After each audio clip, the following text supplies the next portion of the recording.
Hello beautiful souls, it is Ahimsa here and welcome to another beautiful video all on the root chakra and how to heal it in its entirety. And I do highly recommend that you guys start this series from the very beginning. That way you get to get all the juicy details when it comes to the root chakra, the inner demon that it has, aka fear, how to reclaim your roots, set that home in sacred space, and in today's video, it is setting appropriate boundaries for grounding. To be grounded within yourself is one of the most important jobs that this root chakra should do for you. Its function is to help you ground and stabilize within yourself as well as on the outside of yourself too. Setting boundaries is what helps you be able to maintain a grounded state of mind during the most chaotic moments of healing where we literally want to lose our heads. It helps us have a container to support us during those very uncomfortable times. But before we really fully dive into how boundaries support grounding within the body, let's take a step back and explore what grounding actually means for the root chakra because, well, you guys are watching a root chakra healing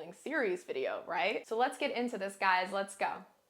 So for a little bit of a refresher, guys, the root chakra is the foundation of our entire chakra system because it governs our sense of security, stability, safety, and connection to the material world. When it's balanced, it helps us feel present, secure, and grounded, like we are able to be fully connected to our lives and our surroundings. However, when it's imbalanced, all that stuff that I just said gets thrown out the window. Emotionally, this might look like feeling unstable in how you respond to challenges outside of you. Whether it's a person saying something that just ticks you off and you might lash out on them, that's how you know right off the bat that your root chakra is not in a harmonious state. In the physical sense, it can actually show up as us being very, very tired and fatigued because we're always worried, we're always in that survival state of mind, right? We see everything and perceive everything as a threat around us. It is going to make us feel like we're never in a safe space. We won't be able to take any meaningful action towards goals because we aren't grounded enough inside of the present moment to know what we're actually capable of controlling for the actual magic to start taking place. It's like trying to plant a flower or a vegetable or whatever the heck you want to plant inside some infertile soil. It's never going to bloom because there was not enough attention,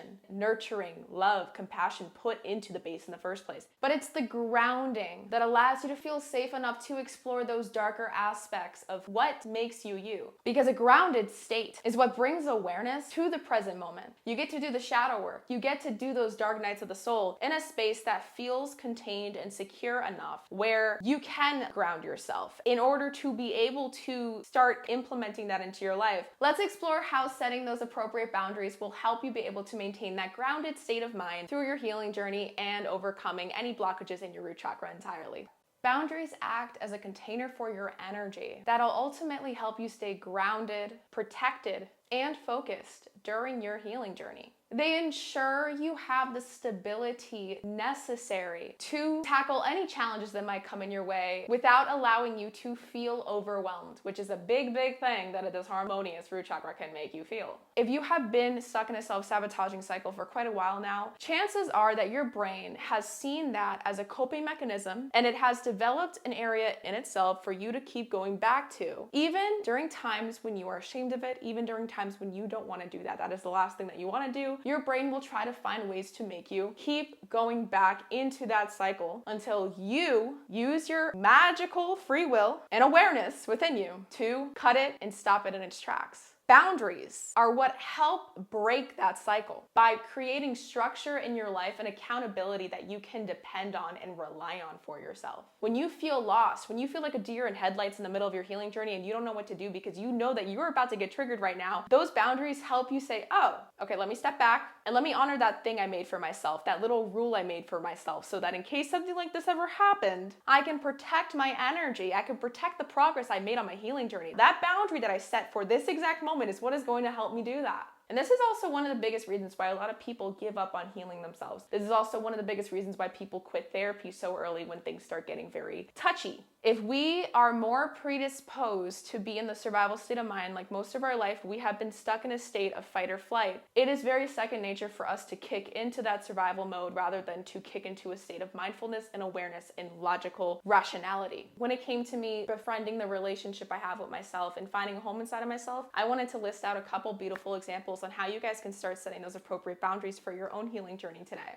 Some examples of how boundaries can benefit your grounding could be setting time aside for self-care and saying no to things that you know will disrupt your energy greatly. Some other things that I also did during my deep healing journey and during the most chaotic moments of my healing journey at that was also having designated times where I would activate do not disturb on my phone. Those were usually during the times when I would be in my sacred space that I had. I would dance, listening to music with my headphones, light up candles. I made that a very sacred time, so I did put on do not disturb on my phone. Another beautiful thing you guys can do to help set those appropriate boundaries during your healing process, and this was a very hard one for me to start at the very beginning, it is leaving spaces when you are in the middle of some sort of interaction of some kind and you're sensing tension, you're sensing not the most pleasant kind of energy. We need to be able to make commitments to ourselves during those moments to exit out of those triggered spaces. Another example that I have here when it comes to creating appropriate boundaries for yourself to maintain that grounded state of mind is to also speak up to loved ones about your needs. You should be able to have a person to kind of lean on a little bit or share how you're feeling about things. You know, if you have a person that keeps barging in on your room, you need to be willing to kind of put your foot down and speak up about how you're feeling. And you need to be a little bit selfish, especially when it comes to healing, guys. We need to be selfish because we haven't let ourselves be selfish all our lives. That's why healing is here. That's why we are in the state of mind where self-sabotage is a thing. It's because we didn't pay enough attention to ourselves at the beginning. This is where we got to give ourselves our all. And lastly, guys, I think I kind of mentioned this a little bit when I was talking about leaving triggered environments and making sure that you honor them for yourself. But another way to hold yourself accountable is to create a personal set of rules for yourself to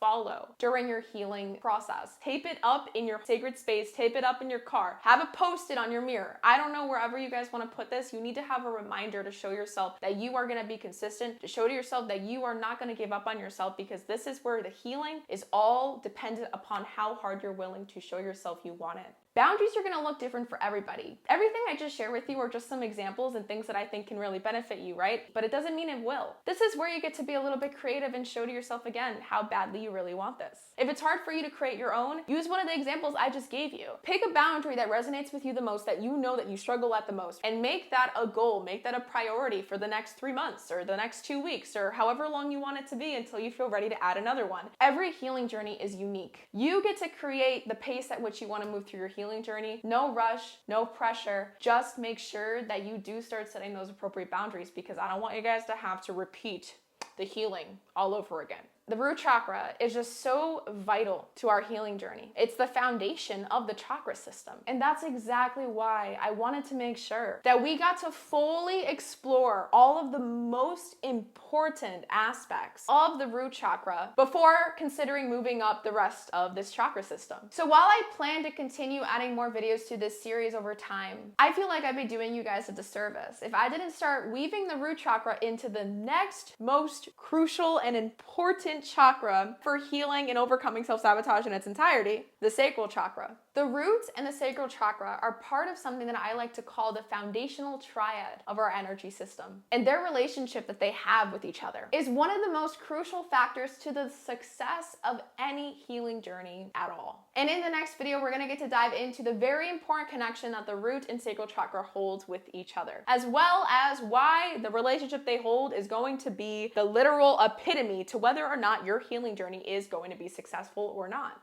If you feel called to, send me a comment down below. If you have any questions, if you want to learn more about the boundaries, if you have any questions for me in particular about my own personal experience, I'm an open book, okay? If you guys can't tell by now, I am, okay? Subscribe to the channel if you want to see more content like this, as I am here to help you have all the self-healing tools necessary in your own personal toolbox so that you guys can become the most healed version of yourself possible. And I want you guys to remember that you are not alone and you are so unconditionally loved inside and out, okay? You are a beautiful human. Don't forget that. Never give up on you. And hopefully I'll see you guys in my next videos to come.